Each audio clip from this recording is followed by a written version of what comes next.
paz do Senhor Jesus Cristo, que as riquezas de Cristo abundem em seus corações e que a cada dia a vida de vocês sejam bem abençoadas. Bom, queridos, estamos indo para a reta final. Estamos hoje para falar sobre o curso A Mente de Cristo. Estamos caminhando aí para o final desse curso e hoje estamos agora na unidade 11. O tema hoje é muito bom. O tema hoje é santidade e amor. Então, queridos, hoje vamos falar sobre a 11ª unidade. Isso quer dizer que a próxima unidade é a última unidade desse curso A Mente de Cristo. Quero primeiramente agradecer a Deus por tudo que tem feito em meu favor em função desses cursos que estamos elaborando aqui, porque o nosso objetivo, como eu sempre falo aqui, repito, é discipular, é trazer uma palavra, é trazer um ensinamento para poder estruturar vidas, fazer que pessoas como homens, mulheres, crianças, jovens, enfim, aqueles que me derem uma atenção a esses estudos, possam crescer e serem grandes líderes. O meu trabalho nessa terra aqui é esse, é formar líderes. Então nós estamos utilizando essa ferramenta para ajudar você a ser um grande líder. Se você acreditar aí nesse estudo e me der atenção, eu tenho certeza que você será um grande líder. Bom, estamos hoje dando início aí, como já falei, já estamos quase finalizando aí o nosso curso e hoje vamos falar sobre santidade e amor. O primeiro ponto aqui é conciliando o amor com a santidade. É possível? Com certeza. Porque se não houver esse conjunto entre amor e santidade, as coisas elas ficam desequilibradas.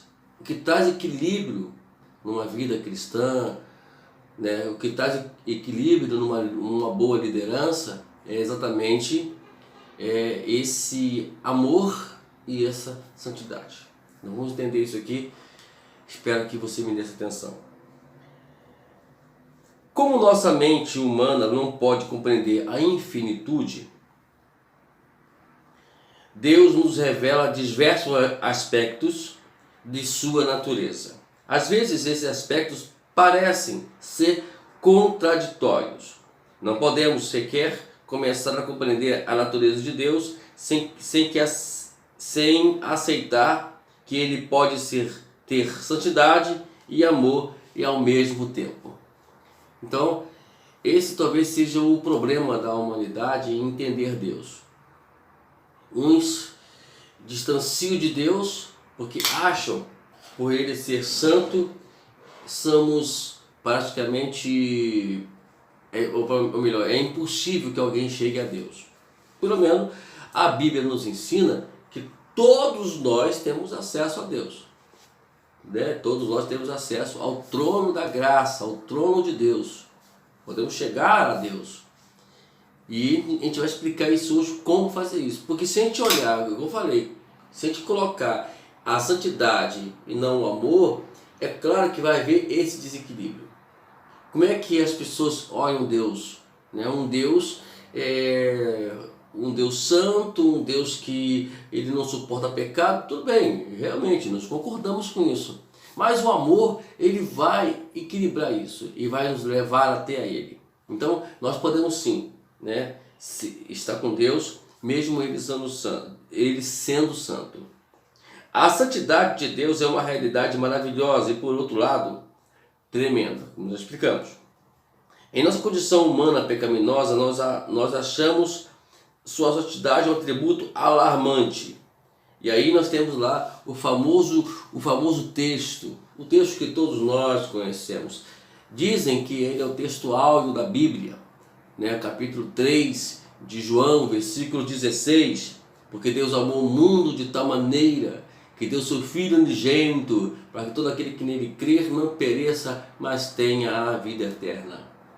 Então nós temos aí o versículo que agora nos dá essa entrada, né? Porque Deus, amor, né?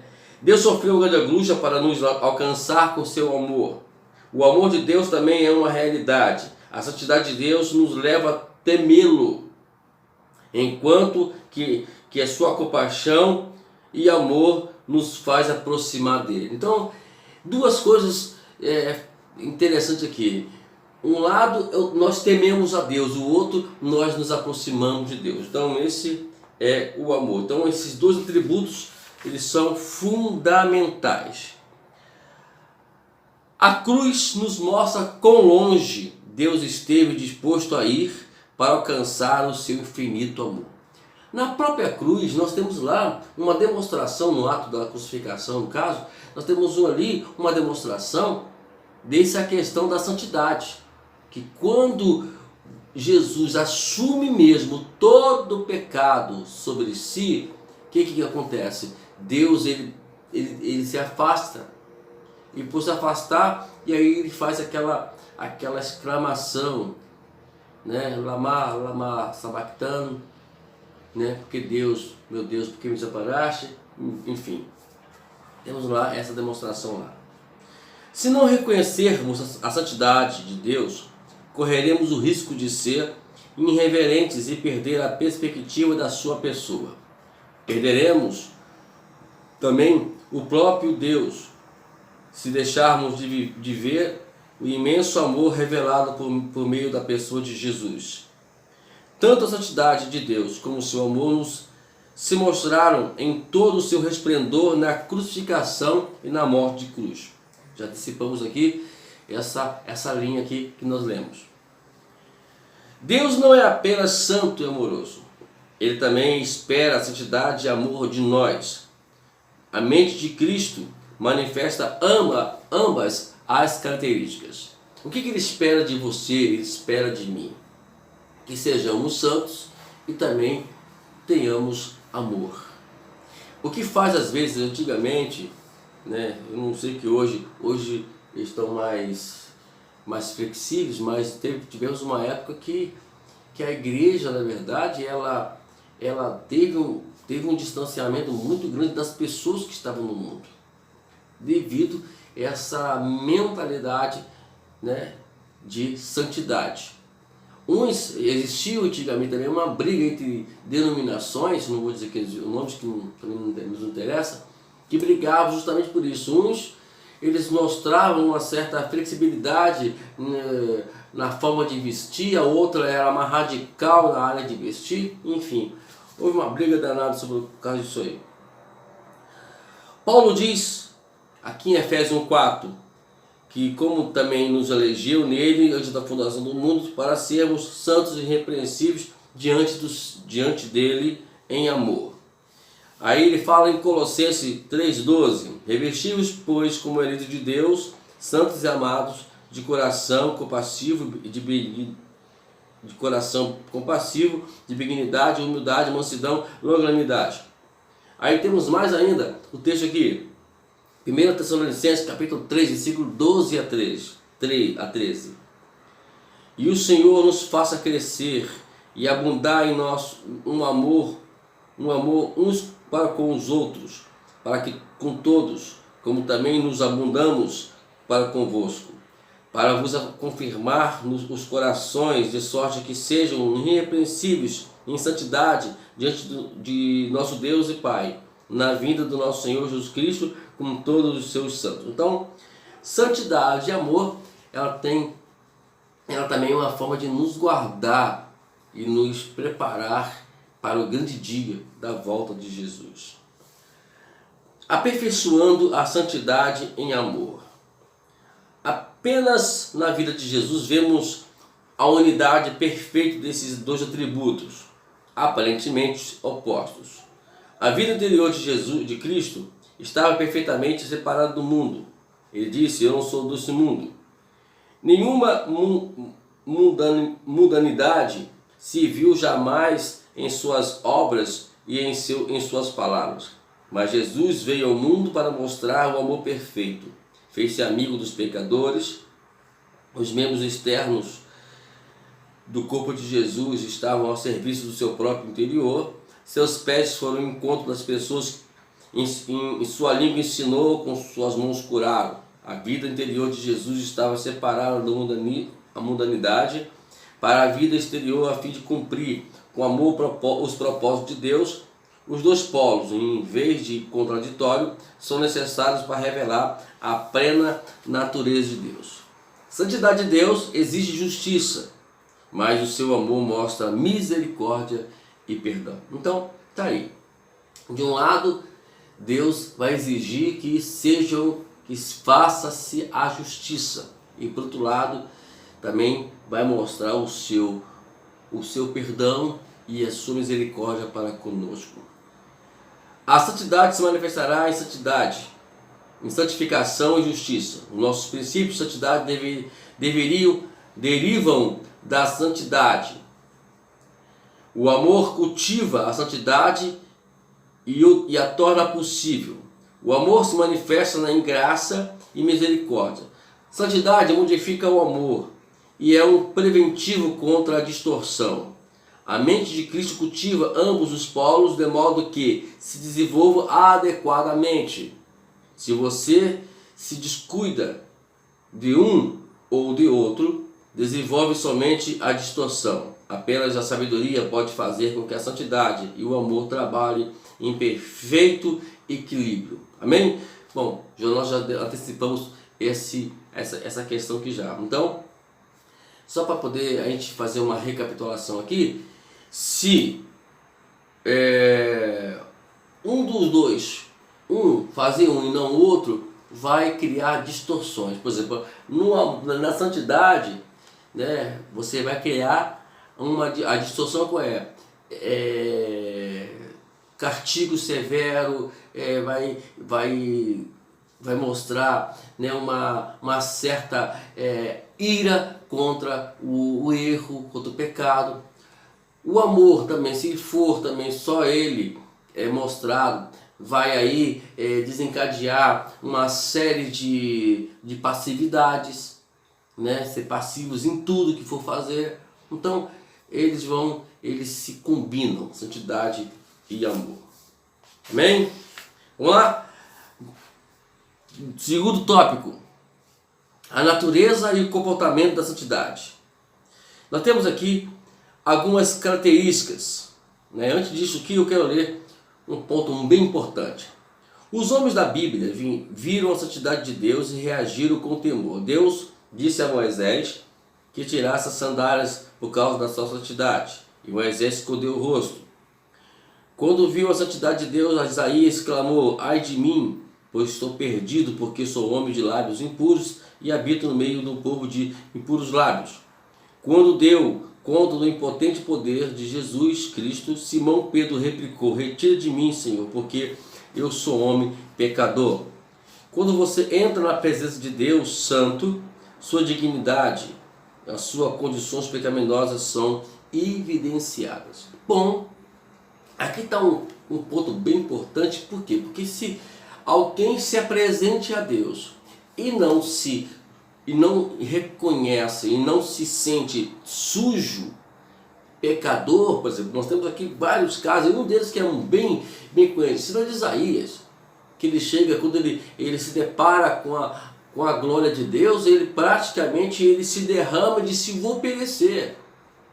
E aí entra a questão, tá bom, queridos? Nós precisamos fazê-la sempre.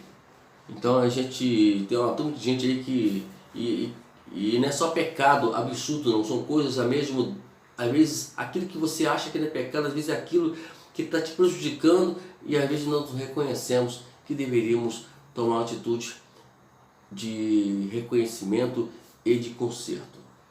Vamos lá, temos aqui algumas características da santidade. Vamos lá, vamos ser rápido aqui para o tempo, porque o tempo urge, o tempo ele está, né, nós estamos no Cronos, então o Cronos tem que ser bem calculado. A primeira aqui é a pureza. A primeira característica aqui é a pureza. Um dos mais impressionantes atributos da santidade é a pureza. Retira-te, retirai-vos, retirai-vos, sai daqui, sai daí, não toque coisa impura, sai do meio dela, purificai-vos, os que levai os vasos do Senhor. Até os inimigos de Jesus elogiavam um aspecto de sua pureza enquanto armavam-lhe cilada por meio das perguntas maliciosas. Mestre, sabemos que não consideras a aparência das pessoas. Bom, o que não poderíamos falar sobre pureza? É quando nós deixamos ou quando não deixamos nos envolver com coisas indesejadas, coisas impróprias, que a qual a Bíblia ela nos ensina. É por isso que é bom você estar sempre, eu vou sempre frisar isso, enfatizar isso. E se nós estamos em sintonia com a palavra de Deus, nós vamos ver que aquilo não é adequado. Então nós vamos nos afastar dela. E aquilo não vamos nos desenvolver com aquilo. Então a pureza é exatamente isso. Nós temos também aqui a segunda, piedade. Diz aqui o texto de 2 Pedro 2, 3 a 12. Que pessoas deveis ser em santidade e piedade, aguardando e desejando ardentemente a vinda de Deus. Pode-se ver a piedade de Jesus na reverência de sua conduta majestosa durante o seu julgamento. Enquanto os sacerdotes o acusavam de muitas coisas, ou seja, apresentavam contra ele muitas acusações, Pilato cuidou de conseguir que Jesus respondesse seus acusadores. Mas nada respondeu, de maneira que Pilatos se admirava.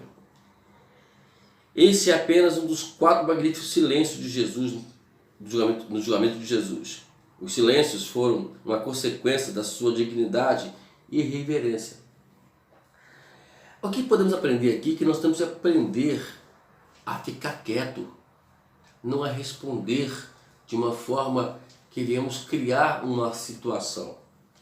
Então, Jesus era admirado e você vê que alguém é julgado, ele é julgado, mas ele não se preocupa com isso. Porque uma pessoa piedosa é uma pessoa que respeita até mesmo determinadas situações. E Jesus aqui, na verdade, ele estava ali porque era a vontade de Deus. E quando nós respeitamos a vontade de Deus, as coisas elas vão sair de bom a melhor. Então essa característica da santidade de Deus nos implica, né, que nós precisamos, às vezes, nos calar em determinadas horas. Às vezes, por muito falar, a gente complica a situação e perdemos aquele que é mais piedoso e mais maravilhoso na vida da gente. Vamos para a terceira? A terceira é glória. Santidade também é gloriosa. Jesus perguntou: quem entre os deuses é como tu, Senhor? Como é que tu, como tu poderoso em santidade, admirável em louvor, operando maravilhas? Jesus Cristo glorificou o seu Pai. No final da sua vida, Jesus orou: eu glorifico a terra. Eu te glorifico na terra, contemplando a obra que me destes para fazer. Já temos visto várias vezes que Jesus sempre buscou a glória do seu Pai. Em tudo que fez, Jesus praticou uma exaltação amorosa do Pai, uma vez mais santidade do caráter, vemos o amor por detrás do cenário trabalhando para produzir a santidade.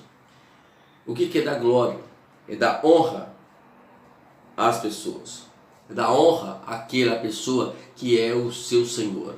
Então, em meio a tantas situações difíceis para nós hoje, precisamos sempre dar glória ao Senhor, em tudo.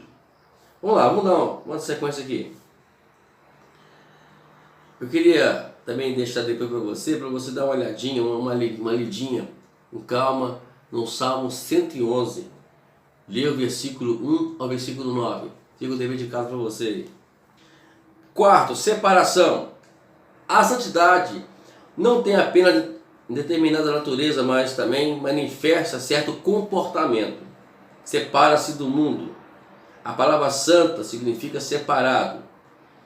Se, pois, alguém se purificar dessas coisas, será vaso para honra, santificado e útil ao Senhor, preparado para toda boa obra. Então, disse assim Paulo a Timóteo, no capítulo 2, versículo 21. Separação. A separação aqui, ela nos leva a duas preposições. Separação do mundo. Isso quer dizer, eu não posso andar segundo a ideologia do mundo. Entenderam? E a outra, separado para Deus. Agora sim, eu me separo para viver segundo a ideologia de Deus. Então essa é os dois sentidos da separação referente aí à santidade. Vamos lá. Número 5. Consagração. Estritamente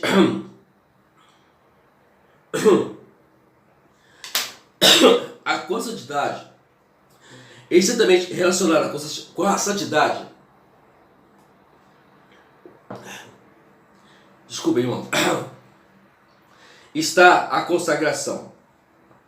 A palavra consagrar significa pôr à parte algo para um uso único.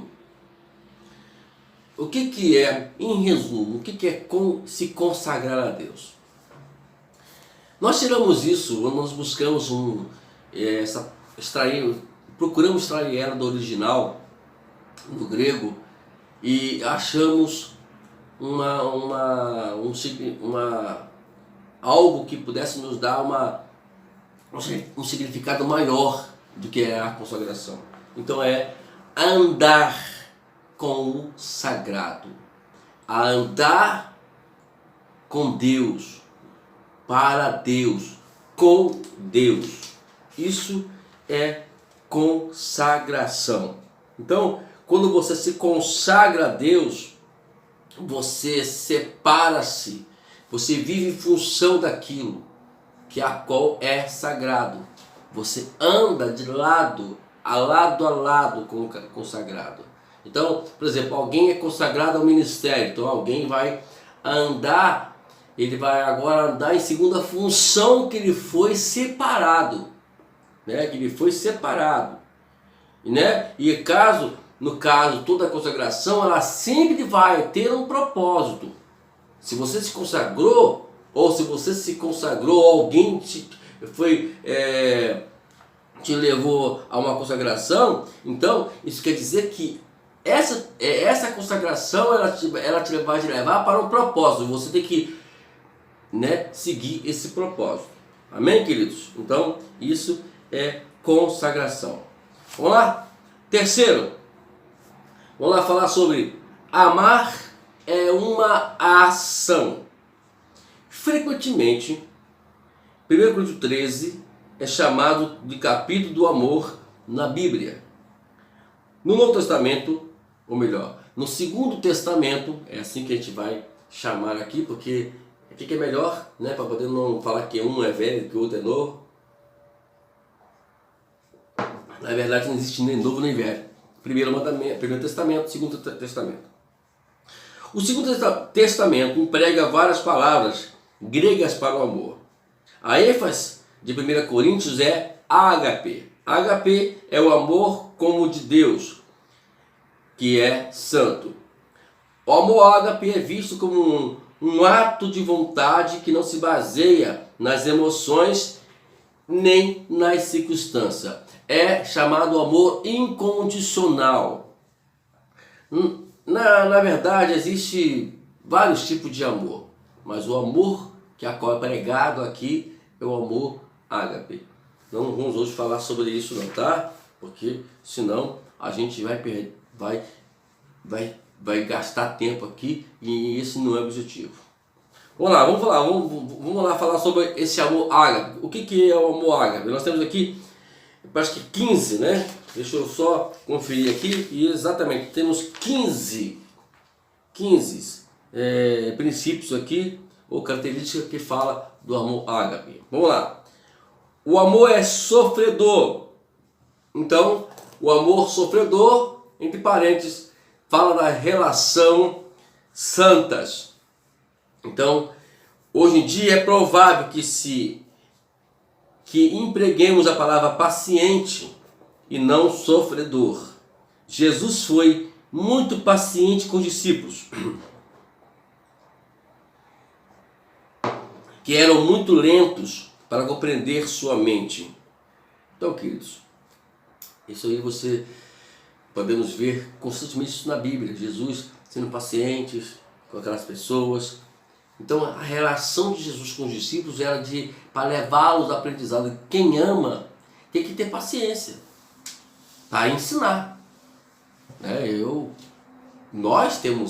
praticamente, quando eu sou chamado para isso, para poder ensinar, eu tenho que ter paciência e esperar o tempo até mesmo das pessoas, porque no caso aqui os discípulos tinham uma mente meio lenta, meio devagar para aprender as coisas, mas eles aprenderam. Então a gente tem que ter essa paciência, não podemos ser apressados com ninguém, ok? Vamos continuar? O amor é benigno, né? Esses propósitos santos referente, né? Amar quer dizer olhar para as pessoas e ver nelas as necessidades que elas têm espirituais. Hoje em dia estamos vivendo a pandemia. Esse é o momento da gente poder entender essa questão da benignidade, né? Ser benigno com as pessoas é olhar com compaixão, olhar com misericórdia. Hoje mesmo nós vemos aí um acontecimento lá em Beirute, né? Então vemos uma explosão e matou várias pessoas. Até onde eu li já tinham morrido 50 pessoas, mais de 200 pessoas feridas e etc. Então vemos, isso é triste, temos que olhar isso com tristeza. A Bíblia ensina para que a gente venhamos chorar com os que choram, olhar com misericórdia, não é com pena, é olhar com compaixão, é sentir a dor, como se você estivesse no lugar daquelas pessoas, ou das pessoas que estão no modo geral, né? Então, entendeu agora, queridos? Vamos lá, vamos continuar aqui. Terceiro, o amor não é invejoso, tem um coração santo, ele se alegra com as pessoas que possuem, ele não tem inveja, porque as pessoas têm mais do que ele. Na verdade, quando nós somos chamados para discipular, a tendência é que os discípulos sejam mais abençoados, que tenham mais êxito e mais sucesso do que aquele que está discipulando. Quer ver um exemplo disso? Os professores são menos pagos, são menos honrados, mas eles, se não fosse eles, não existia hoje os grandes magistrados que nós conhecemos, que ganham milhões de dinheiro, mas está lá. Elas, na verdade, são verdadeiros heróis, lutadores, e mesmo assim estão lá trabalhando. E nós a mesma coisa, mas não vamos ter um coração invejoso, vamos ter um coração simples. Vamos nos alegrar com aqueles que estão tendo sucesso, não ficar pensando, tá vendo aí? Ele conseguiu, não. Brincadeira. É assim que acontece, né? Mas o amor ágape, ele não entra por essa situação. Ele ama, ele fica satisfeito. Eu tenho um Fusquinha 66 e fulano está com aquele carro importado que não sei nem falar o nome daqueles carros. Vamos lá. Entendeu? Então, é por aí. Vamos alegrar, que Deus abençoe. Rapaz, que carro maravilhoso, que Deus te abençoe. E assim o coração santo. Quarto lugar, característica do amor ágape. O amor não se vangloria, isto é, as palavras dele são palavras santas. O amor não é jactancioso, porque pensa mais nos outros do que em si mesmo. O amor se concentra no interesse dos outros. Olha o que Jesus falou: eu não posso de mim mesmo fazer coisa alguma, mas como ouço, assim julgo, e o meu juízo é justo, porque não procuro a minha vontade, mas a vontade daquele que me enviou. Então, está entendendo, queridos? Essa é a questão, não se vangloriar, é você estar sempre desejando o melhor, trazer palavras boas,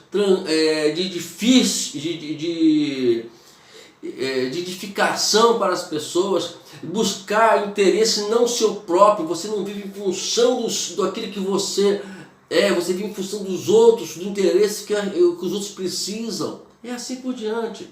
Isso é o amor ágape. O amor não se exorbece, isto é, o trabalho santo, trabalha com humildade, com simplicidade, não quer ser mais do que o outro, não quer sobressair mais do que o outro. Se o outro está sobressaindo, melhor ainda, que Deus o abençoe, e assim por diante. Entendeu, queridos? Sexto lugar, o amor não se porta inconvenientemente. Ele tem um comportamento santo. Jesus era para ser o mestre mais famoso em Nazaré. No princípio do seu grande ministério galileu, Jesus leu na sinagoga a profecia de Isaías. Depois da leitura, Jesus começou o seu ensino ao anunciar que essa profecia estava se cumprindo na pessoa dele. O povo, o que aconteceu? O povo se sentiu ofendido e o expulsou de Nazaré. Sem dúvida, Jesus tinha o poder de fazer o que achamos que entre os deuses mitológicos de outras religiões: matar seus inimigos, desaparecer, voar para algum lugar, dar raiva. Mas Jesus tinha um amor ágape e os amou a si mesmo. Queridos, é difícil. Às vezes a gente acaba se comportando de uma forma completamente inconvenientemente. E isso precisamos aprender. Quem ama, ele não vai se importar se eu estou sendo aceito ou não. Queridos, você pensa que hoje estamos gravando esse vídeo no meu trabalho aqui, com objetivo, eu sei que eu sou perseverante naquilo que eu faço. Quem me conhece sabe que quando eu começo algo, eu vou terminar esse algo, independente, né, se eu tenho apoio ou não, se estão me apoiando ou não. Eu não vou me importar com isso. Isso não é mais o meu trabalho. Meu trabalho é fazer a obra de Deus. Quem quiser participar e aprender, está aí o vídeo, né? Está aí o vídeo. Hoje nós estamos na 11ª lição, unidade do mente de Cristo.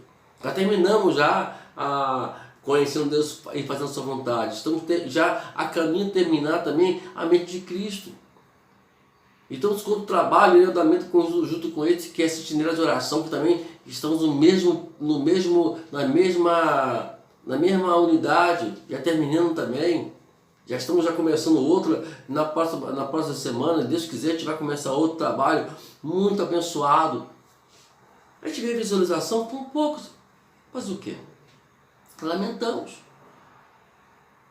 Mas a gente ora a Deus, a gente ama o nosso trabalho, a gente vai se comportar de uma forma que a gente faz por amor. Eu faço por amor e vamos aprender isso. Entendeu, querido? E você, quando for fazer as coisas, não espere o melhor das pessoas para você, não espere honra das pessoas. Faça fazendo ao Senhor. E se comporta dessa forma, porque é isso que Paulo está falando aqui na questão dessa característica de não se portar inconvenientemente. Vamos continuar? Sétimo, o amor não busca os seus próprios interesses, né? Então o amor, ele vai buscar sempre o interesse dos nossos irmãos, dos que estão ao redor. O pai trabalha porque ele quer busca interesse em ajudar, em abençoar os teus filhos. E assim nós trabalhamos. Eu trabalho aqui nesses trabalhos de vídeos para abençoar vidas. Não estou buscando os meus interesses. Nós ficamos aqui, sabe que não é simplesmente você gravar um vídeo, eu tenho que produzir o vídeo, eu tenho que digitalizar o vídeo para depois mandar para o YouTube e depois, né, para depois enviar para alguns, ou no caso, fica lá para quem acha melhor ver os vídeos. E esse é o trabalho, nós fazemos um trabalho com amor, é um trabalho difícil, é um trabalho árduo. Nos obriga a nos negar a nós mesmos, mas estamos aqui buscando interesse não nosso. Oitavo, o amor não se irrita. O amor, ele tem quem ama se tempera quando vem uma situação adversa. Ele tem um temperamento santo, né? Então vamos aprender com isso. Vamos lá? O nono, o amor não guarda rancor, isto é, ele tem uma memória santa. A memória, ao contrário aqui, é quando você pensa nas coisas ruins que te fizeram, e isso vai martirizar sua vida, vai angustiar seu coração, e não podemos viver assim, queridos. Precisamos aprender a ter uma vida de santidade, não se irrita, não guarda rancor, perdão, não guarda a mágoa das pessoas, né? Então é por isso que esses cursos são muito importantes para poder nos alertar sobre isso, e não vai levar a nada. Eu teria motivo de sobra para poder viver rancoroso, mas graças a Deus, Deus tem me ensinado o amor ágape, e nós vamos levar isso até avante. Número 10, o amor não se regozija com a injustiça, ele tem uma consciência santa, entendeu, queridos? Ele não vai se alegrar por algo que foi feito, né? Então, nós entristecemos, algo foi feito injusto, até mesmo quando algo a gente vê algo acontecendo, a gente vê que não poderia ser assim, a gente se entristece. Isso é o amor, não se regozija, não se alegra com as coisas injustas. Número 11, o amor se regozija com a verdade, né? Tem uma mente santa, né? E vemos aqui Jesus sempre falando sobre isso, falando que a verdade vos libertará. Ele se regozija quando a verdade prevalece. Aleluia, ao contrário do verso anterior. Número 12. O amor tudo sofre, firmeza santa. Um dos exemplos mais patentes dessa firmeza santa é a forma como Jesus tratou Simão Pedro. Nenhum outro discípulo houve um tratamento tanto como esse. Pedro ele negou Jesus. E nós conhecemos muito bem essa passagem. Ele nega Jesus e depois Pedro ele se angustia, ele sofre muito por causa daquilo. Diz a Bíblia, me falha a memória, deve ser Marcos 15:72, me falha a memória, fala que ele chorava amargamente, profundamente. E aí depois Jesus ele perdoa Pedro. Ele chama Pedro, né? Quando as mulheres chegam lá, ele fala assim: olha, o anjo falou para que Jesus mandou dizer para vocês, para que vocês se reunirem na Galileia, vocês e a Pedro. Está lá, versículo 7, de memória, do capítulo 16 de Marcos. Então, queridos, vejamos o quanto é importante essa questão de que o amor ele vai sofrer pelas outras pessoas. Se você não sofre em ver, por exemplo, você vai discipular alguém, você vai passar junto com ele com o sofrimento. Tem que passar. Se você quer ser um grande líder, Preste atenção nisso, por favor. Né? É muito importante. O amor tudo crer, valores santos. O amor valoriza, ele crer. É por isso que muitas pessoas, às vezes, que estão próximas de mim, elas ficavam, sabe, pensando, mas por que fulano de tal fala assim? Porque pastor, mas alguém está falando isso do Senhor, papai. Olha, enquanto eu não ouvi elas dizerem para mim, e mesmo que dizerem, eu vou perdoá-las da mesma forma. Crer nas pessoas. Crer nas pessoas. Jesus creu nas pessoas. Jesus acreditou nos seus discípulos. E precisamos acreditar também nas pessoas que estão ao nosso redor. 14. O amor tudo espera. Existem expectativas santas. Ele espera sempre o melhor. Não existe decepção, frustração para quem ama. Então, precisamos aprender isso.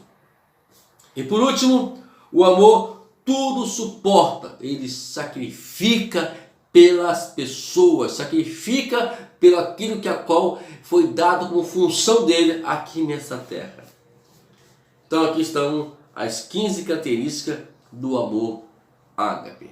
Pena que a gente não pode detalhá-las particularmente, porque aí seria, no caso aqui, 15 mensagens, né? Então é coisa meio profunda. Mas o objetivo do curso aqui não é trazer detalhes, é trazer informação sobre como ter uma mente semelhante à de Cristo. Vamos lá. Número 5. O amor como essência. A afirmação mais importante da Bíblia sobre o amor não se refere ao comportamento observável do amor, mas sim à natureza do próprio Deus. Diz a Bíblia que Deus é amor. Ele não contém o amor. Ele é a essência de Deus, é o amor. É por isso que uma forma de vencer o diabo é amando. Simples. Você quer vencer o diabo? Ame o seu irmão.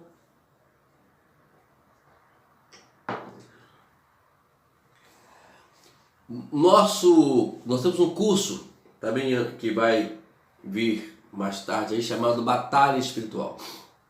Lá a gente vai traçar e vai passar para vocês como é que isso funciona. Mas a princípio, para vencer o diabo, é por isso que Paulo falou lá no capítulo 6, versículo 12, né? Eu acho que é isso mesmo, de Efésios, que fala que a nossa batalha, a nossa briga não é contra a carne, não é contra as pessoas, não é contra o ser humano. Porque quando você batalha contra o ser humano, você está você não está vivendo o amor. O amor é lutar contra o diabo, sabendo que o teu irmão está sendo influenciado por os demônios. Você tem que lutar contra o diabo e não contra o teu irmão. Pedir, qual seria uma oração contra aquele que te persegue? Senhor, ele não sabe o que faz, é que Jesus falou. O próprio, até mesmo mais tarde, Estevão, quando foi apedrejado, disse as mesmas palavras também para Deus na sua oração. Senhor, ele não sabe o que estão fazendo. E na verdade, quando alguém está sendo influenciado pelos demônios, por Satanás, eles não sabem o que estão fazendo, então nós temos que amá-los e não permitir orar para a libertação deles. Então, a essência de Deus é o amor. Quer lutar contra ele? Então vamos lutar, vamos amar. O amor, ele vai mudar muitas coisas. Uma vez, contava uma história, até numa leitura do pastor, num dos livros que o pastor Kenneth Hagin, ele escrevia dizendo que numa determinada igreja, ou melhor, o pastor, ele foi designado para esta igreja, e quando ele chega nessa igreja, a igreja estava toda revolucionada. Ela estava toda envolvida numa questões, isso, questões daquilo. E o pastor começou a fazer, o que eu faço agora? Aí ele foi orar ao Senhor. A orientação que o Espírito Santo deu para ele era o seguinte: prega somente sobre o amor. Bom, ele começou a pregar só sobre o amor. toda a pregação dele era sobre o amor. Final da história, em resumo, a igreja ela cresceu poderosamente. Então, queridos, aí está a resposta. Vamos lá? O amor é um ato da vontade e exige fazer. O amor é o fruto do Espírito no crente e exige ser. Qualquer cristão pode realizar a ação mediante a vontade. Felizmente, no geral, os mandamentos bíblicos estão de forma de verbo. As descrições do amor geralmente são em termos de ação. O amor é agir. O amor não são palavras bonitas, não são expressões bonitas, são a ação. Então o que Deus fez quando disse que amou o mundo foi o que? Agiu. Ele enviou seu Filho unigênito para morrer por nossos pecados. Devemos agir como Cristo nos concerne no que concerne a obediência. Mas o que simplesmente agir como Cristo, porém devemos chegar a ser como Ele é, como Ele.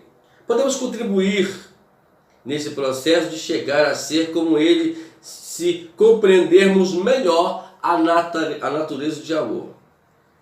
Então, por que às vezes nós não temos sucesso como deveríamos ter e como Cristo nos ensinou? Bom, segundo a Bíblia, queridos, um dos princípios de crescimento que levou a igreja primitiva a crescer, ela na verdade teve como essência o amor. Foi o amor que fez tudo isso lá. Quer ver? Eu quero ler aqui para vocês Atos dos Apóstolos, capítulo 2. Eu vou ler, do capítulo 2, no versículo 42 até o 47. Olha o que diz, queridos. 42. Eles se dedicavam ao ensino dos apóstolos e à comunhão e ao partir do pão e às orações. 43. Todos estavam cheios de temor e muitas maravilhas e sinais eram feitos pelos apóstolos. 44. Os que criam mantinham-se unidos, olha só, e tinham tudo em comum.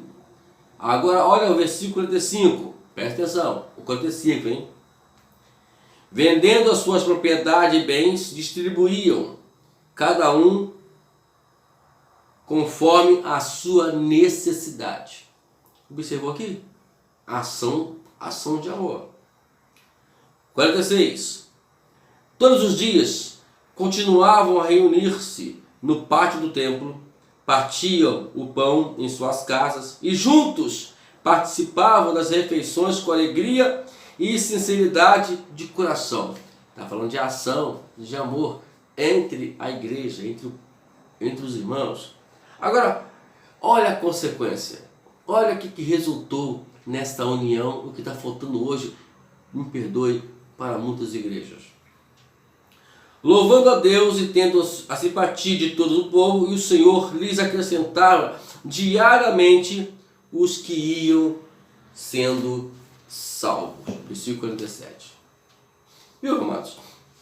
Então vemos aí que o amor é uma ação. Vamos lá. O tópico aqui. O princípio do desejo. Olha o que diz aqui no capítulo, aí Jesus falou lá no capítulo 5, versículo 6. Bem-aventurados que têm fome e sede de justiça, porque eles serão fartos. O primeiro mandamento, ou melhor, o primeiro ingrediente do amor no qual podemos induzir nossa vontade é o desejo. Isso aprendemos de Deus. Deus nos desejou muito. Esse desejo é o estímulo primordial que faz com que o amor entre em ação. O amor almeja a comunhão com seu objeto e a sua perfeição espiritual. O amor deseja o bem supremo de seu objeto. O desejo é zeloso e conhece o segredo da concentração. O amor agirá, o amor agiu, Deus agiu. Desejamos comunhão com Deus e ser semelhante a Ele, ter fome e sede de justiça. Dar ou doar é a ação mais potente que um forte desejo pode realizar. Deus é o exemplo nos dar, e dele aprendemos a dar. Se agirmos como Deus age, seremos pessoas que darão. Deus nos concede muitíssimas oportunidades para darmos em favor da sua obra, em favor dos necessitados de nossos irmãos em Cristo. Podemos dar bens materiais, prestar serviço e dar a nós mesmos. É doar-se. Você se doa para a igreja, você se doa para o reino de Deus, você se doa para os necessitados, você se doa para prestar serviço. Quando você no seu trabalho, você se dá no seu trabalho, ou é aquele empregado que a qual reclamam de tudo? Entendeu? É questão de raciocínio. Entendeu, mano? Raciocínio. O que está faltando hoje é a gente amar. Nós dissemos que amamos, mas não para o emprego. Você pensa que o empregador, quando vai olhar sua carteira e vê aquela série de assinaturas lá, ele vai ficar, esse cara é trabalhador ao contrário. Ele vai te julgar ao contrário. Todos eles vão dizer o seguinte: olha, esse camarada, ele não para emprego. Ele não presta para o nosso serviço. Então, queridos, amar é dar, primeiramente desejar em fazer as coisas boas, entendeu? Então amar é isso, entendeu, amados? Isso aqui é amar. Vamos lá. Identificação. O segundo fator do amor sobre o que temos é o controle. O que temos controle é a identificação. O ato mais visível da identificação divina conosco teve lugar quando Jesus Cristo se fez homem. Deus sabe o que é ser humano. O que é ser humano. Deus sabe o que é estar faminto, sedento, cansado. Jesus sentiu ainda as agonias da morte. Deus também conhece a força do amor humano. Jesus conhece a genuína amizade humana. Ele compreende os desejos espirituais e eternos que aviva a nossa alma. Deus se identifica. Você se identifica com as pessoas? Ou aquela pessoa completamente... Quer ver uma coisa que às vezes eu bato muito nessa técnica? É a questão de terminar o culto. Tem pessoas que raba para casa e dizem que eu não quero confusão. Então o problema é ele. Porque tem pessoas que não se identificam. Eu, graças a Deus, amado, eu tenho essa carisma. Deus me deu isso porque eu amo o que eu faço. E quem ama o que faz, ele vai sempre se identificar em qualquer lugar. Em qualquer lugar que ele for. Praticamos a identificação quando nos identificamos com Cristo. Quando submetemos-nos aos seus julgos e aprendemos dele. Então, isso é isso que está faltando hoje. Para todos terem. Quem ama sempre vai se identificar com o que se faz e com as pessoas que estão ao seu redor.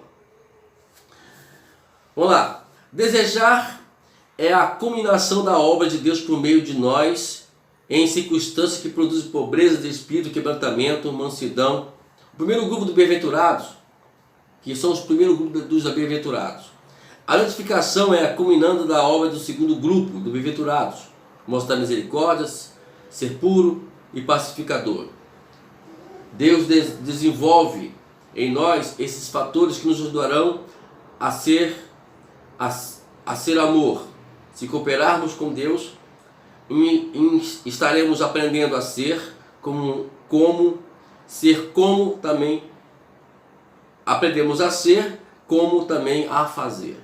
Então, o primeiro grupo, ele é o desejo, isto é, eu desejo me quebrantar, eu desejo ser pobre, eu desejo ser manso. O segundo grupo, a identificação